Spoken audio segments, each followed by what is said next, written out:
Yeah. Good evening, everybody. Welcome to the show.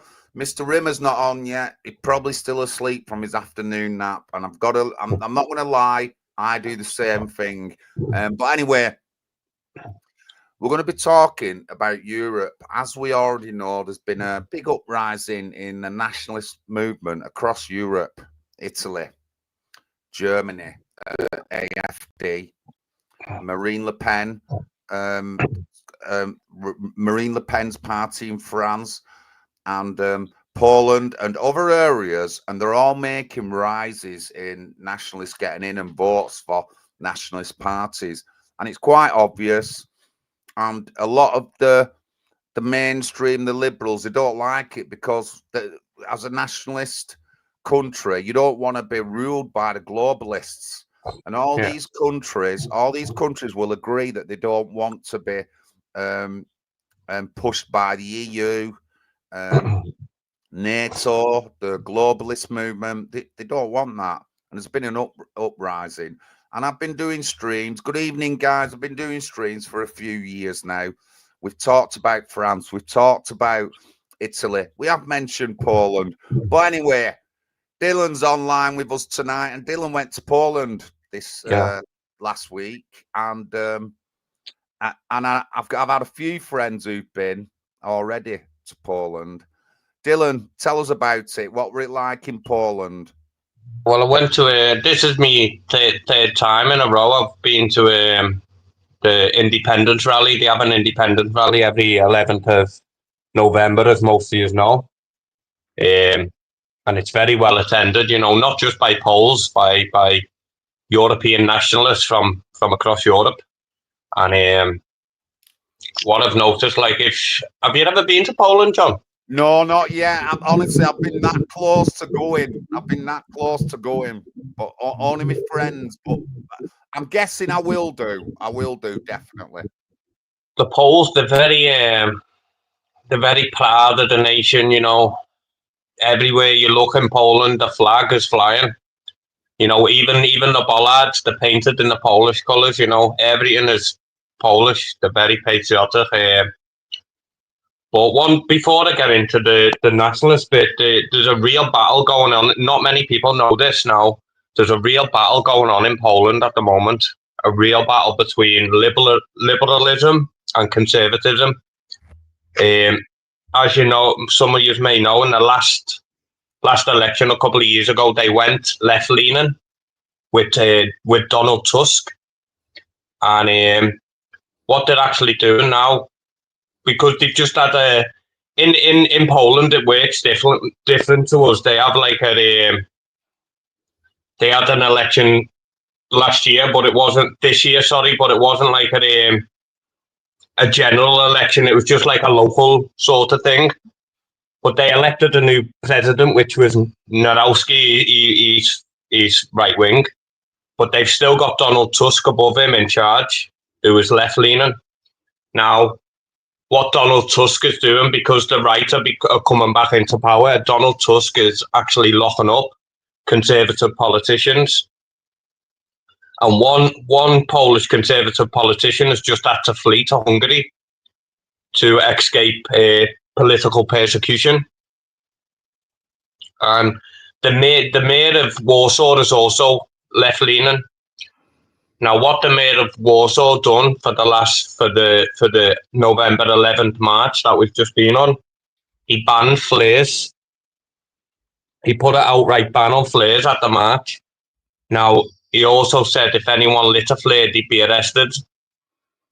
As you know, the Poles don't take any shit. They lit the flares. I lit one myself. And next day, the mayor of Warsaw's put a big thing out with pictures of people who've lit the flares and is now arresting people who lit the flares. So yeah, there's a real battle in Poland going on, and not a lot of people realise this. They just think as it being like a big far right nation. It's changing politically, and they're going after Poland now. Even with the migration, Poland are getting it from left, right, and centre at German border, at the Belarusian border. and they're starting to get in, little by little, but they're starting to get in. And yeah, there's a real battle going on in Poland. And once Poland falls, the rest of Europe's gonna fall. So we need to like, obviously it's Poland's fight, but we need to support Poland in this fight, because like I said, once they fall, the rest of Europe falls. They're the last bastion, the last stronghold for Europe and for Christianity. So yeah, a lot of people don't know about that, but if you're interested, start looking into it, because what's happening here now and what's been happening to us for the last few decades is now starting to happen to Poland, and it can't be allowed to happen. I don't think the Poles will let it happen, but it's definitely starting to happen. But, well, you know, you said about locking people up, and I mean, if they could do that over here, they would have done it already. Or they're gonna start locking politicians up for just having a view and stuff like that. But it's already happened in Europe. There's been trouble in Germany against the AfD when they've been standing, and Romania's like top man get killed or something not too long ago. Romania, it's happened in Serbia and a couple of other countries as well. You're right, yeah. And we know that the EU want to build a big naval base in Romania. That was one of the things, and it's going forward. And they're locking people up. They're locking politicians up. Oh, yeah. Paul's just ringing me. One sec. No problem.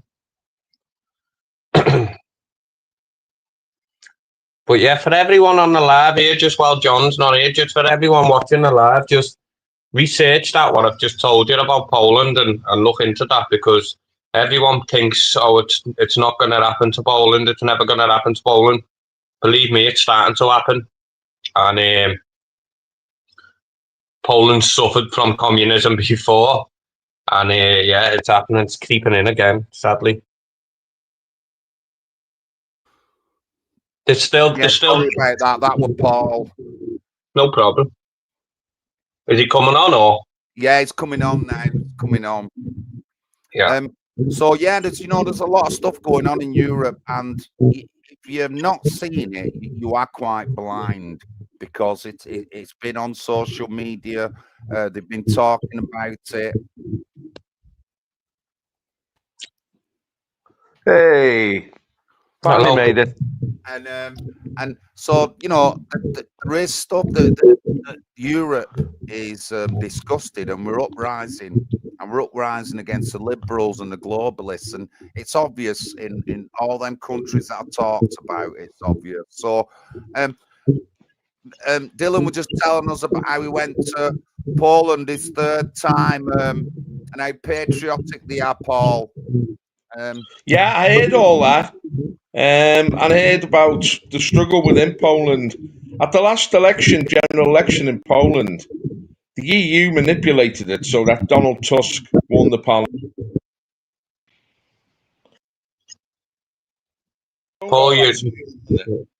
Yeah, okay.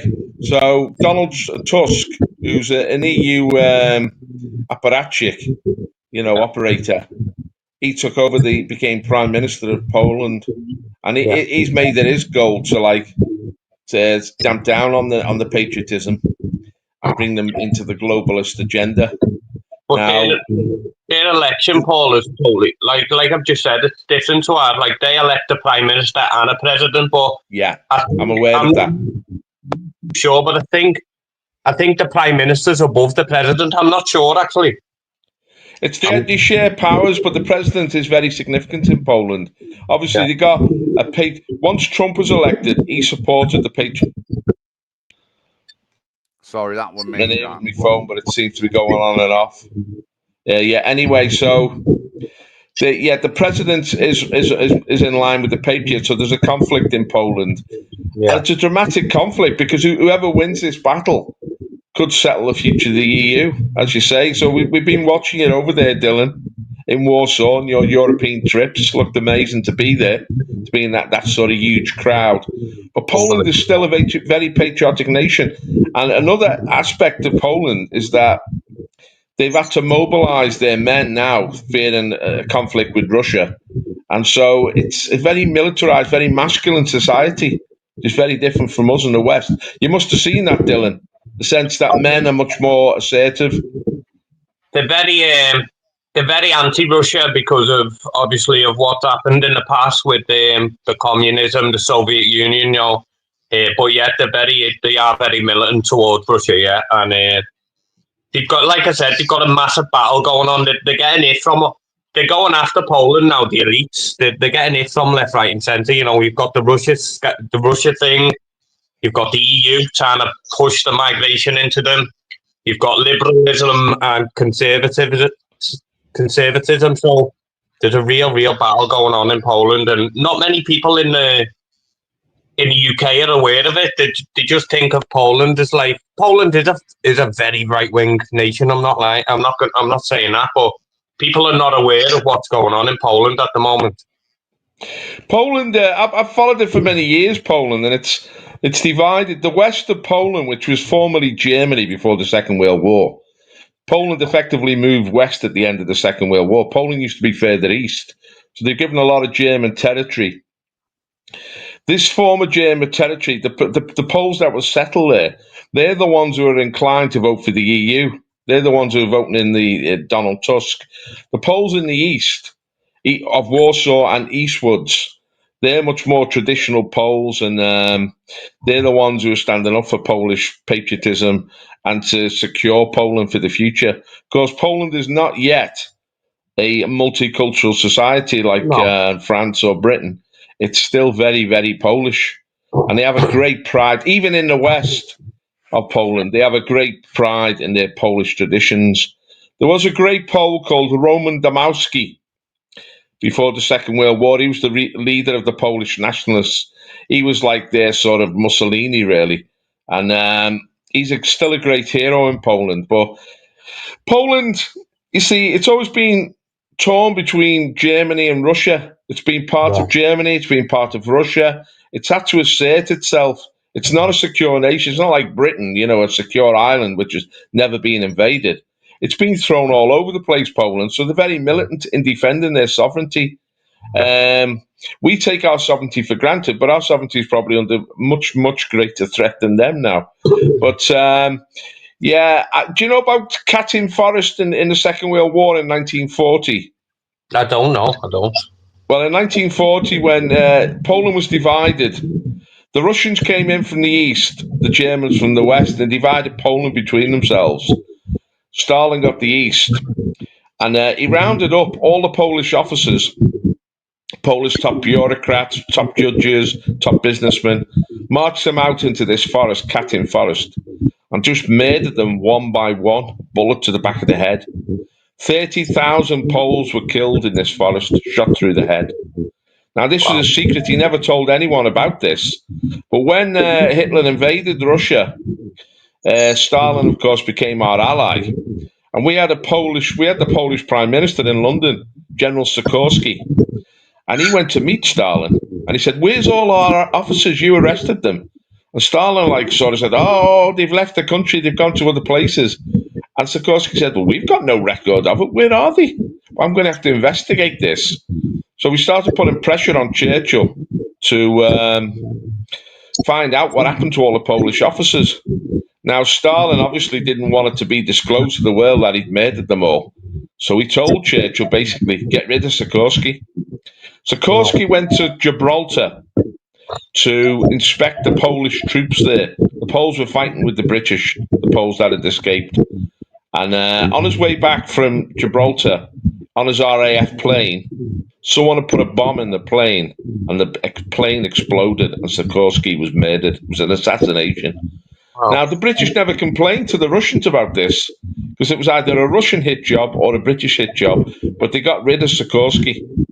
And this is the seedy past of Poland. I mean, Russia carried out terrible atrocities in Poland on the Polish people, murdered tens of thousands of them. And that the Poles still are very bitter about this. But we played our role because we wanted Russia on our side, so we were prepared to look the other way. I mean, it wasn't a moral crusade against Hitler. We were allied to Stalin, who Churchill admitted was a worse devil than Hitler. So, and Poland paid the price for that. So, Poland, there's this open sore in Poland that they've been betrayed by so many times by the West and the East. But it gives them the tenacious people. I mean, I've worked with Poles, and you know them, Dylan, the character of them. They're tough cookies. The real men, and they won't surrender. Very good people. You know what as well, Paula and John, you know what I noticed in Poland? Like, that all the men, they're like fighting ready, like the build, they look like MMA fighters, know what I mean? 90% of the men, they look like even the police. The police, when the police, they're on the street, they're visible, they look like MMA fighters. So, yeah, they're ready, the men. They're not like us. We're all dumbed down and we don't know what gender we are. It's not like that in Poland.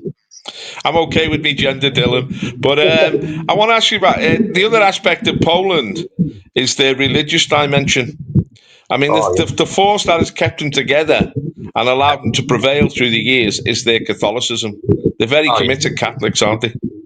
Very, very, very, yeah.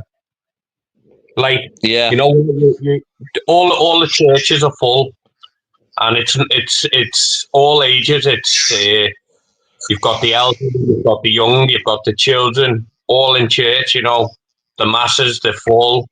Even on the street, you walk down the street, you've got crucifixes and statues of Jesus. It's unbelievable. You can feel it.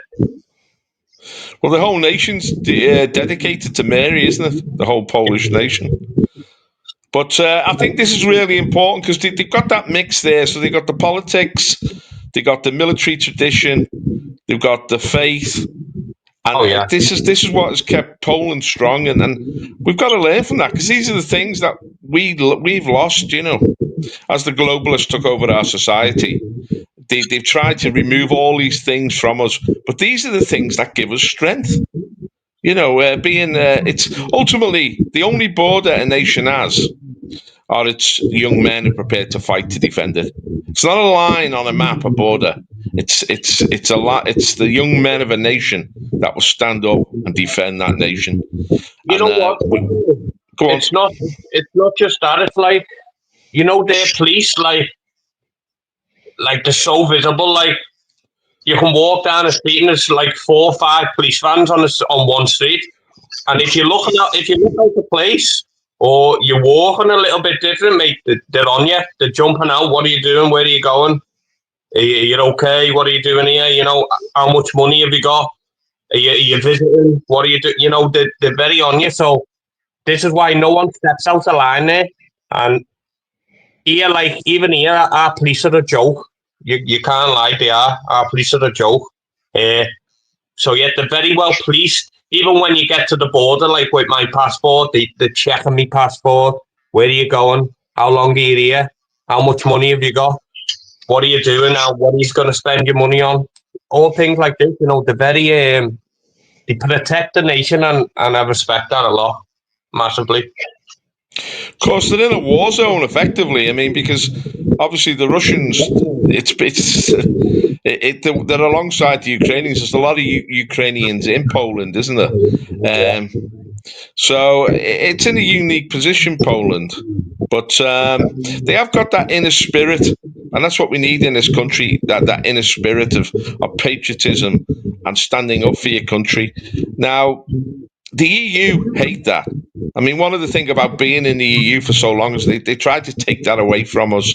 And they've tried, I mean, I heard John mention before Romania. The Romanian patriot, Georgescu, he won the first round of their presidential election. And the EU got him disqualified for the second round, saying that he was taking money from the Russians. But the CIA investigated and said he wasn't. It was a false allegation, but he was removed because the EU don't want patriots to assert themselves in their own countries. And so they're struggling in Eastern Europe. But of course, there's a patriot in now who's the president of Slovakia. There's one who's the president of the Czech Republic. And the patriots of Eastern Europe are still very much alive and kicking, as they are in France, you know, with the National Rally, or in Germany with the AFD. And in this country, we had a great meeting, didn't we, on Saturday, John, in Crewe? The patriots are rallying in this country. I mean, Reform was leading the way, but the National Housing Party was there. And just give a brief report on that meeting, John. It was an excellent meeting, wasn't it? It was, yeah. Parties from across the country, Crewe, obviously, Scotland, and I'd already met a couple of people in the group and some of the parties. I was very impressed with the Freedom Alliance woman, Kath, and I met the Freedom Alliance before we started a party, and if Pat hadn't have come to me, I would have probably joined something like this Freedom Party movement. What they did, as soon as like the big C came and that, they made a political party, started running in elections just like we did. And I give any kind of party that kind of respect. And we've got to help Kath. She's got 20 candidates around the Wirral area, 20 candidates, and we've got to help her. Our Wirral effort has failed this time, but I'm quite willing to spend a little time, go down that area and support Kath. But that's amazing. Obviously, we met Brian Sylvester, and he's been a councillor for 50 years. 50 years, guys. I'm only 58, and that's all he's ever done. And he's a great guy, and he's not one way or another. If you're friends of him, you watch his social media, he says a lot of controversial stuff. He's been on it from the beginning. So it was really a big honour to meet all these guys at the meeting. But yeah, going forward, we can only go better and stronger together. That's what I said. That was my last statement. 4 words: we are stronger together. And it was a great meeting. I can't fault it. But you know, patriots all standing up for what we believe in and stuff like, just like they are doing across Europe. You know, we talked about Germany, talked about Italy with good streams on Giorgio, Spaghetti Girl. We've done that. We've talked about these things, so we understand what's happening. And in the bigger scale of it, if Europe's going to survive, then we've got to come together. We've got to form a partnership to keep Europe alive on the nationalist scene. You've got a slight echo, I think, there, John. Slight echo. Honestly. I muted my mic, so it wasn't me. But Dylan, you've been all around Europe how long have you been travelling around Europe now, visiting cities? 2 years. I've been to, last time I counted, I've been to 42 cities in 2 years, yeah. Wow, that's some journey.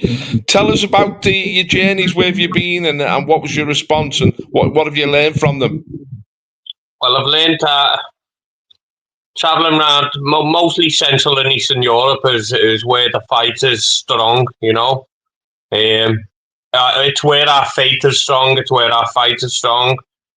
In Western Europe, we're in big trouble, you know. Apart from maybe Spain and Portugal, which I've found is very the Christianity is still very alive in Spain and Portugal, but your likes of France, Belgium, Germany, these countries, even Italy now, you'd be shocked in part of Italy. You'd be very shocked. So yeah, from my view, Western Europe is dying a terrible death, and us included, we've got some fight on our hands. And you think the UK is bad? Go to the likes of France and Belgium. Well, far worse than what we are. So yeah, and all the churches are closed, Paul, you know, in the likes of France and Belgium. All the churches are closed, which is sad. And yeah, the fight now is in Eastern and Central Europe. And that was another thing in Poland, like, they have nationalist groups that for the Independence Day rally. Nationalists come from across Europe and they're very well organised. You know, they're uniformed, they're organised, they're black bloc, and they're just so when you watch them and how they worked compared to ours, we're a complete joke compared to them. You know, they're so organised. And the UK, us in the UK, we need to get our act together because we're getting laughed at. We're a laughing stock. You know what I mean? Even the patriots of the UK and the nationalists, we're a laughing stock compared to these. And it's sad to see. In the UK, we've got all this, oh, I want to be the biggest name, or I'm not working with him because he's too far right, or I'm not working for him, he's a Nazi, or I'm not doing that, he's a racist. I want to be the big name. It's all bullshit. In Poland, they stand together. Doesn't matter if you're far right or you're just right, they stand together, you know. As long as you're there for their country, they're together. That's it. Yeah, and that's what I think we've had a bit of a rally in this country. Obviously, we had the flag, launching the raising of the flag. That was an amazing event across this country. And then we've had all these demonstrations. I mean, which John has been part of at these hotels where they're putting the invaders. We've got the March of Reform, and so the party politics of this country is changing very quickly. And now we've got the Belmont Accord. We've got other parties emerging. There is activism in this country, that we are coming alive. And of course, we've all got now social media. As I said at the conference on Saturday, they can't control the narrative anymore. We're the media now, and we can shape what's happening in this country. And you can see this in the Labour government. They're so insecure. They're chopping and turning. They're making U-turns all over the place. They look pathetic. They don't radiate any sort of control at all. And so the British people are very alive to what's happening. And we've got a residual strength in this country. Even though we've had 60 years of this globalism, the British people and British patriotism is still there, just beneath the surface. And the British people will rise again. Go on, Dylan. It is there. You're all right, and people have woken up massively in the droves. But what I'm saying is, it's from seeing them in Eastern Europe when we're not organised one bit, and people here they're more. I still see it, Paul. It seems like people here are more bothered about flying the flag of Israel or foreign nations than our own, you know, and that needs to change, in my opinion. I don't think the Zionism's that strong in this country. I think it's really paper thin. It would disappear very quickly. The United Kingdom march. I mean, we got so many people out on that to frighten the elite. But John, what's your knowledge of Europe and what's happening over there? Have you ever travelled into Europe? Yeah, many times. I spent some time in Holland. I've been Germany, France. Them are the main three places I've been to.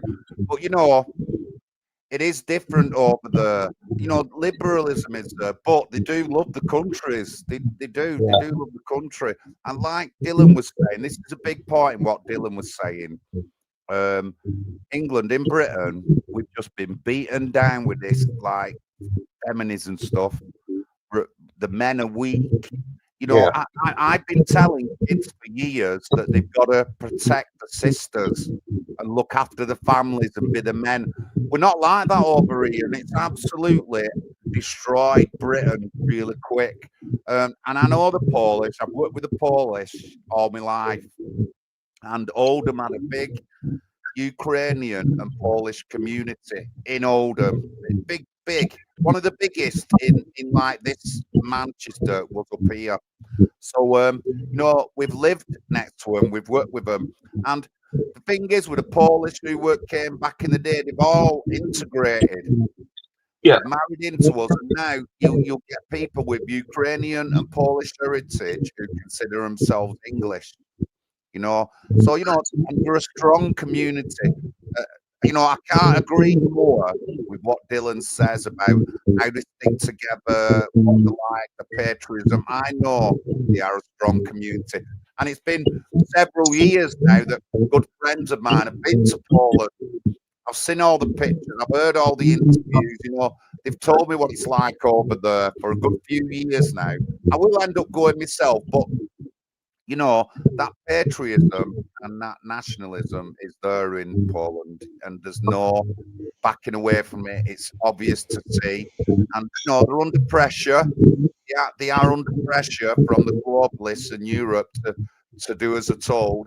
And like Paul was saying earlier on, there's been since like World War II, there's been lots of like big hits on people to do leaders of Europe, you know, to get them off the scale and stuff like that. And you know, it's happening, but we've just got to be strong. We've got to be strong, and we're stronger together. Once we free ourselves from the EU and NATO and the globalists, we can work together as a Europe to become very strong. You know what I mean? And I'm guessing once we've got our pride and nationalism back, we will work with these other countries to protect our borders of Europe.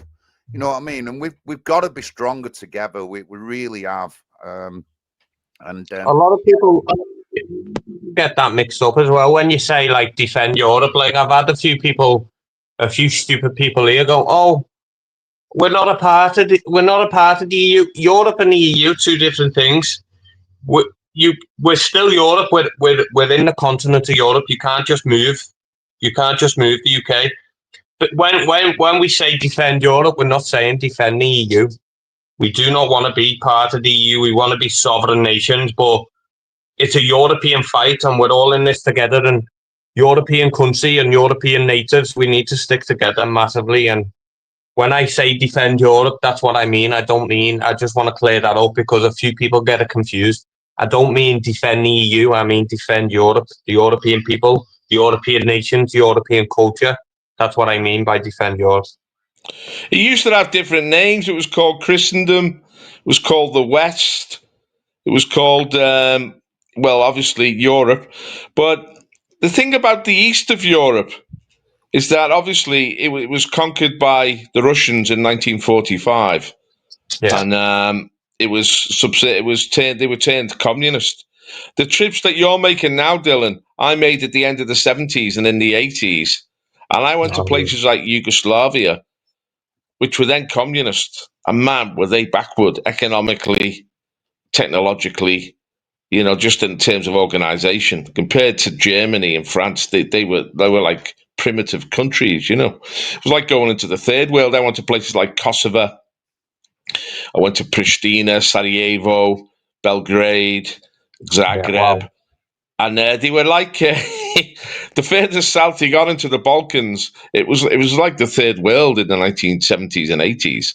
But obviously, with the 89, the collapse of the Berlin Wall and the revolutions in Eastern Europe, and then they acquired democracy, joined with the West, and they were very jubilant about that. They thought this is the new beginning, you know. This is a great time of optimism. But then they got to realize that the West was spiritually dead, that the West had lost its way, and the West had become subservient to globalist forces. And they began to withdraw then and think, no, we actually, by joining with the West, we're going to lose a lot. We're going to lose our identity. We're going to lose our cohesion as a nation. We're going to lose our security and control of our borders. We're going to lose our social peace. Because what always struck you about Eastern Europe was, and the East Germans say this a lot, it's just how orderly they were. Crime was very low. People, as you say, the police were strong. People had respect for the neighbours. They were strong communities. And in the West, they just saw this virus of liberalism, this political correctness. It's created chaos, and there's crime, and there's like people separated from each other. They're alienated from each other. There's no respect for traditions, no respect for the church, no respect for the elders. And they recoiled from that in Eastern Europe. They recoiled, and this has led to what's happened in Poland and in places like Romania and Slovakia, where people have reasserted their own traditional identities. So it's a very strong dynamic there. Do you know Have you what? got a sense of that when you're travelling around, Dylan? Yeah, I was just going to say, in the likes of Poland, even Lithuania and that, like, they don't even throw a ciggy stump on the floor, They don't even throw a piece of rubbish on the floor. It's so clean that they respect it so much. Even the women, they respect the women so much. And, like, in Poland, I just went out in the hotel just to have a look at one night, like 2 o'clock in the morning, 3 o'clock in the morning. And there's women walking around on their own, you know what I mean? Here, you wouldn't see that. People are too scared, and it's just a totally different vibe. The streets are so clean; they respect each other, and it's just a different world to what we are now in Western Europe. It's sad actually, because I spoke to a few people seen a few people, and I've spoke to a few people while I've been in Eastern and Central Europe. A few Brits actually, and they've actually fled the UK to go and live in these countries, which is, if you would have said that when, like you just said, Paul, when you were traveling in the 70s and 80s, if you would have said then people from the UK would be fleeing to go to them countries, you'd laugh.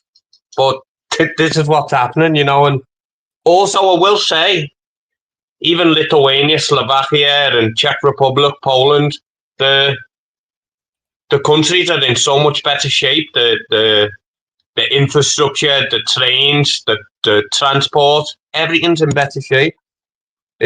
I don't know. When you come back to this country, my mind's blown. It's like, how have we got to this, We are now like the third world, sadly. You know what struck me, Dylan, is when you, like, I saw a family on Sunday morning. I was going to Manchester on Sunday, so I got to the bus stop early. And there was a family coming past going to church, and the woman was so feminine, and he had 2 kids and the husband. And I thought, wow, that's like a flashback, that. A nice nuclear family. And then I heard them speaking. They were speaking Polish, and I thought, well, there you go. I mean, their women seem so feminine compared to ours. They seem like maternal, like there's the sort of women that you'd like to marry, So our girls, this is the problem. When they took control of the media, the globalists, and they began to corrupt the mind of our women. So, for example, in Poland, because the Catholic Church is so strong, there's been a real stand against things like abortion. There's been a real sort of recognition that contraception is a sin. Sex isn't a game. Sex is part of a family. It's part of marriage. It's the Christian ethics that we've just cast aside. They are the foundation, the roots of a wholesome society. And this is the people are looking for guidance in this country. They're looking towards Hollywood or the soaps, and they're just getting filth. They're just getting absolute despicable sort of immorality. But in their countries, because the church is still so. I mean, when I was growing up in Liverpool in the 1960s, you used to hear this term all the time. I'm a good Catholic girl. That meant that you stayed a virgin until you got married, and then you became a mother in marriage, and you were a good mother to your children. And that's been cast aside. The church itself allowed itself to be pushed to the margin. There's been corruption within the church, obviously. But in Eastern Europe, the church came back with vigor because it had to fight communism. It had an enemy. Communism wanted to destroy the church, so the people really defended their church, and the church had to defend their morals and their ethics. And we have to get back to this. There's no way. There's nowhere else to go. If you abandon God, if you abandon your faith, you just embrace nothing. There's nothing there then. If you abandon your families, if you abandon morality, if you abandon tradition, it's not that you're being liberated. You're going nowhere. You go down this crazy path of insanity. You can see with things like trans and with the gay movement and stuff. Where does it go? What's the end result of that? It doesn't lead to anything. You want something which will produce and is fruitful and will produce a decent society and a society which has a future. And Eastern Europe has obviously held on to that in many ways. And in a sense, Vladimir Putin, he's revived this in Russia. He's become a great source of inspiration to people who want to return to the glory days of Europe, to times when we were wholesome, decent societies. And he's spoken out, Putin, many times against the decadence in the West. Now, Dylan, you were on that. You were part of that degenerate culture, weren't you? You grew up in it. I grew up in it. How have you escaped it yourself? How did you climb out of that? God, actually, to be honest. I was smoking, even when I was young, very young, selling drugs, and just your typical young lad, growing up in gangs, selling drugs and smoking weed and living my life all wrong. But yeah, God is actually what fully turned me. Yeah, politics helped me as well, but God is the main religion's the main one. But also going back to what you said there, Paul, about the women in Eastern Europe now, in Poland and places like this, the women, they don't wear makeup. They don't have all this lip fillers and dressing half naked. The proper conservative women, and yeah, they've got respect for themselves. Not just everyone else. They've got respect for themselves, and like you said, you still see that family unit. You see the women going out for drinks and that, but they're not throwing themselves at men, and they're not walking around smoking weed, taking drugs on the street. The proper women. They're just having a laugh, having a little drink, they dress properly, and then they go home to the man. That's the way it is. But yeah, we've got it all wrong in this country, and they have dumbed us down, and it is sad. The women of this country are so lost. The men of this country are so lost, and I've been offered to go to Eastern Europe and work, get a job. I've been offered jobs and to live, and a part of me wants to take my daughter out and do this, especially for my daughter's sake, but also a part of me cannot leave my nation. Now, like, I see people running away and that, but you're running away, you're never going to have a nation to come back to, you know what I mean? So that's the sad part. We need to stay. I know we've got one hell of a fight on my hands, and it depresses me as well, but I can't just go and leave my nation, and yeah, I'm going to stay here. I'm going to fight. Well, try and fight as much as I can, and yeah, that's what we need. We need strong men. We need men to stay and fight, I want to give a shout out as well to Danny Tomo at the moment, because of what he's doing now with the migrants going over to France is absolutely brilliant. People need to start putting the words into action, not just writing statuses on social media or protests. We need to start putting our words into action. And what that man is doing at the moment in going to France and stopping these boats is absolutely brilliant. And he deserves respect from us all, So I'll go a bit. So I mean, I know Danny Tomo. I know him quite well, and I've always liked Danny, and he is doing a great thing. And like Dylan says, don't just talk about it on social media. Get out and do it.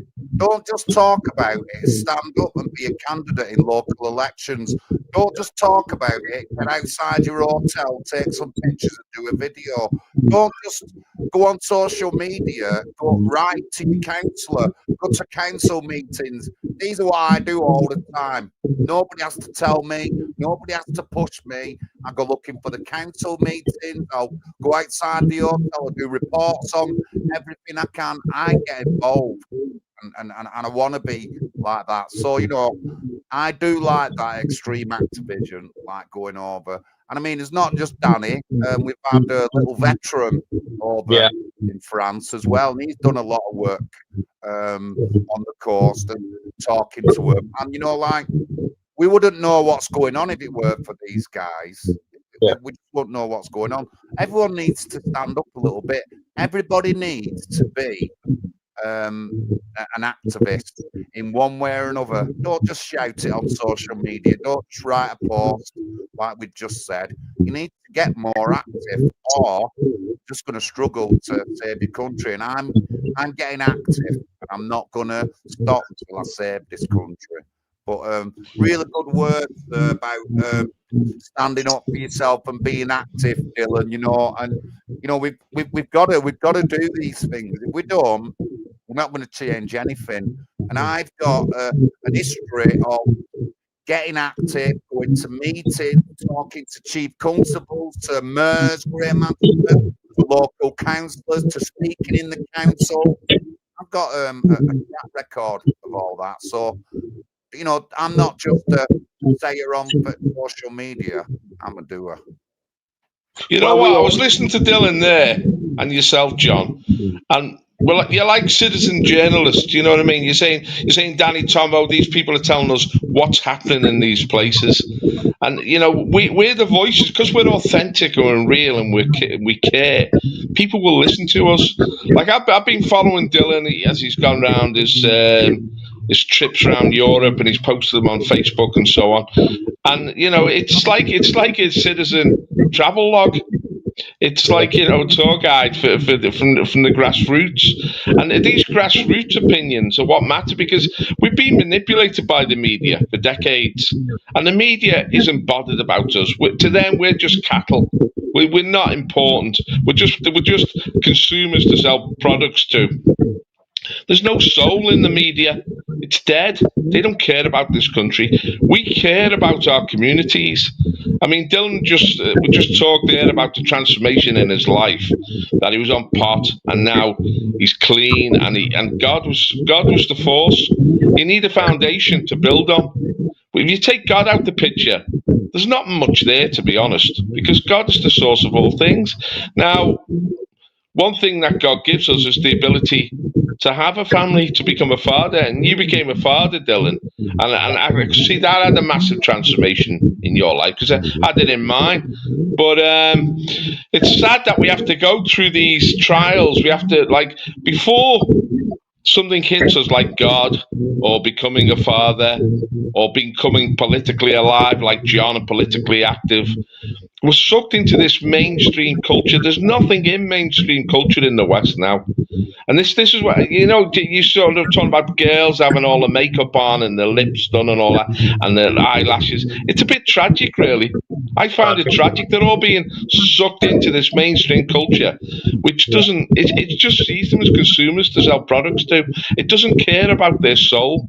Everyone's got a soul. A nation's got a soul. An individual's got a soul. And you've got to nourish that soul. You've got to go a lot deeper. And that means relationships.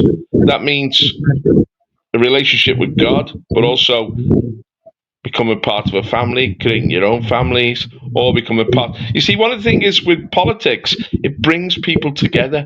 We have to come together. This is the way we escape the mainstream narrative, is that we form ourselves. It's organic. I mean, this is the thing, and you've been involved in a lot of protests, Dylan, and a lot of organisations have come out of those protests. How do you see that going ahead, the street movement and the organisations that have come out of that? I've always been I won't go as far as saying protests don't work, because I think they do. I think you always need protests, even to keep free speech alive, I'd always say keep protesting and keep the pressure on your local governments and your local authorities. But I would say, like I said before, I think other than protesting, we need to start doing things like what Danny Tomo's doing, the patrolling our streets, standing as candidates, like John said, going to the meetings, going to our authorities ourselves, going to our council leaders. I think people concentrate on protesting too much. Like, you've got people who'll sit all week on the internet, and then every Saturday they'll go to a protest, have a piss up, and then they'll go home. Well, you're not doing nothing, are you? You're not. What are you doing?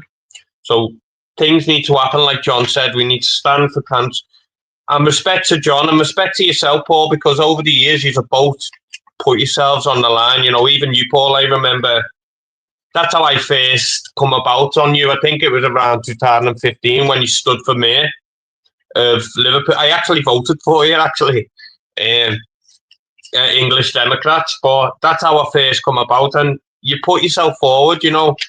You haven't just been a social media warrior, you put yourself forward, so I respect that. And street movements are growing in the UK.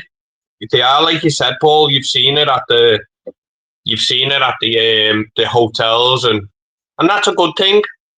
It's good, but we can't just concentrate on. Some of us have been protesting. How long have you been in this, Paul? How long have you been protesting now? Well, I first engaged in politics in 1976 with the National Front, so that's 50 years ago. But Liverpool went to the left in the early 80s under Maggie, and I went to the left with that, but didn't last long. But I was heavily involved with the militant tendency in Liverpool, and you know, that was sort of an aberration. But then I came back into the right, and I really got involved. 2002, I joined the BNP, and that was really when I started getting really active in national politics, patriotic politics. But I met you, Dylan, in 2016, didn't I, in Williamson Square, when we were standing up for Brexit. And what a campaign that was. But really, what we've got to do, we've got to go from being protesters, you know, being citizen journalists, being engaged in the political process, to actually taking political power. It's the moment now. We can't let our country go anymore. I mean, politics is changing rapidly now. I really love the fact that people are abandoning the Labour Party. If you look in by-elections, the Labour Party's vote has absolutely collapsed. People will not vote for Starmer. And I speak to people in the pub where I work every weekend, and they hate Starmer. He's the most universally hated Prime Minister I've ever known. They 100%. Really loathe him because he hates us. This is the truth. He doesn't identify with the British people. All he ever does is denigrate us, put us down. You're racist, you're fascist, you're far right, you're hooligans. He has no respect for us. Even when the people of Southport stood up for those 3 girls that were slaughtered, he just condemned them. He had no sympathy for the people of Southport who were traumatised by that incident. He said they were all far-right thugs, but the police investigated those protests in Southport and said, actually, they were just ordinary Southport people who were really outraged at what had happened, and quite rightly so. Now, those 3 poor girls, they've been cast aside now. I mean, we all know the name of Stephen Lawrence. That's been thrown in our faces for decades. But these 3 girls who were slaughtered, they're like just brushed under the carpet. Little Emily Jones, who had her throat slashed by an Albanian immigrant. She was 7 years old, a lovely little girl. She was murdered. And no one seems to want to remember these people. They're just cast aside. But we have to take power. The days have gone, I think, when we just go around protesting. And we've got to protest. We've got to be active. But we've got to get involved. And we've got to take power. The Tory party has collapsed. The Labour Party is collapsing. The Liberal Democrats are a joke. People are turning towards the Greens. They're the latest barn pots. But we need patriotic parties. People stand for the people, you know. Now, we've got reform. Reform are really shaking up the political system. And in this next cycle, they're going to be the big player. But we've got to take it beyond reform. We've got to get the people engaged. We've got to have a message that says we, the people, are taking power again. We've got to become the ruling class in this country before it's too late. Because the people who rule over us now, they're ruling against us. They're destroying us. And we've got to replace them. Paul, we've definitely got to replace them. But I mean, it's the activist movement. Yeah, you do go on demos. I'm not going to say never go on a demo. It's a progressive movement from demonstration upwards. Now, when did my political when did I wake up even more than I did in the 2000s? Was 2007, and I moved to Bradford for a few years, so I was registered, and that's where I first bumped into the Respect Party, which was George Galloway. So what I did I went to one of the meetings. Again, Big John just don't talk from the sideline when I want to know what's going on. And I went to a couple of the meetings over the years I were up there. And when I came back to Oldham in 2012, I were on it.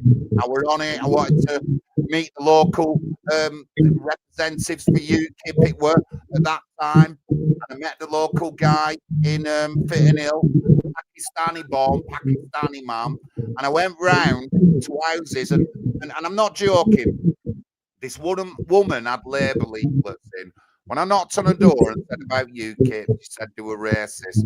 I didn't tell her. The weekend, which was 2 or 3 days after I knocked on the door, I went round with the representative of the area for UKIP, a Pakistani-born Pakistani man. As we were coming out the house, she were putting a UKIP leaflet in the window. It was just so as simple as that, and that's how I started. And I've blown up, and now I run a political party. What can I say? Well done, John. Well done. So, any concluding thoughts, Dylan, then on your trips and what you see the way ahead? I just hope, like, I just think the UK. I know people are waking up, and I know people like Danny and that are starting to do things. I respect them a lot, and I am seeing a bit of a Christian revival. I just wish we'd get more organised and stop the bickering between each other, because I still see it. You know, I still see egos. I still see, oh, I'm not standing with him. Forget about the tags now. We're way past that. Forget about being called a Nazi and a racist. Forget about all that. We're way past that. And like you said, Paul, the next election in this country is do or die. We're either going to revive our nation or we're going to die. This next couple of years now, I'd say up until... When is the next election, Paul? We don't know. It could be any day, but the Labour can stay in power till 2029. So it's still a few years up, but there's big local elections in May. These local elections are massive in May. He's gone on mute there. Yeah, they are big. My thoughts, I've noticed, I've seen Dylan's social media over the months and all the places he'd been. And there's such beautiful history in some of the stuff in Europe, and I'm sure didn't Poland get bombed to rubble some areas in Poland, so they lost all of it, babe. Yeah, they lost loads of the history and the buildings, you know, and stuff like that. And we've talked about Europe before. Paul does a really good tale of Europe and its Christianity within it. The expansion of like the world through European culture and inventions and stuff like that, and the faith we had. But you know, there is a lot of beautiful buildings. I mean, I took a lot of pictures when I went to Holland. I'll have to try and dig them up a couple of times. And I went to the south of Holland near the German border, and I stayed with a friend for a week in his guest house, free actually. And it were beautiful, and some of the ancient buildings you have across Europe. But you know, Dylan touched on it earlier on. You know, like a lot of these buildings are under attack. We've seen what's happened in France with a lot of the prominent religious buildings there. And even though we don't see it, it's happening here, guys. Yeah. It's happening here. They're getting took over or they're getting attacked, but we'll never hear about it. When someone else's building gets attacked, though, there's millions going to security there, but none for our churches here. The 30 churches in just 1 year of like arson attacks and things like that. We can't say it's all malice, but like you won't hear that on the news. Bring back the faith. Let's stay strong and let's build Britain back again. Europe is worth fighting for. Europe is worth fighting for. Beautiful architecture, beautiful people. We're the best, the most civilized people on earth. We are worth fighting for. So don't leave your nations. Stay in your nations. Get organized. Get strong. Get the gym. And let's do it. Let's get our countries back. That's it. Ultimately, it was our Christianity, which projected. I mean, there was the Roman Empire, which was glorious in its way. But after the Middle Age, after the Dark Ages, it was the Christian church and the Christian morals which brought about greatness in Europe. You've got to have a foundation on which to build. You can't build on nothing. God is the foundation, because it's an obvious sense of what is right and what is wrong. It's a plan for your life. It's a way to go forward, and it's a path. It's an upward path to glory, and it's the path that Europeans walked for over 1,000 years. And as soon as they turned off that path, they went down the chute. They've got to get back on the path, the righteous path. And in a sense, our political future, our cultural future, our spiritual future, they're all intertwined. And this is why we need Christian nationalism. And this is what the only thing that will really save Europe. So I'll finish on that, John. Great to hear you again, Dylan. And you, mate. Thank you for having me on, John. No worries. Good night, everyone. Thank you very much to the chat and that. Please subscribe to the channel, watch my videos, comment and stuff like that. And we'll see you all next week. God bless you all. Bless.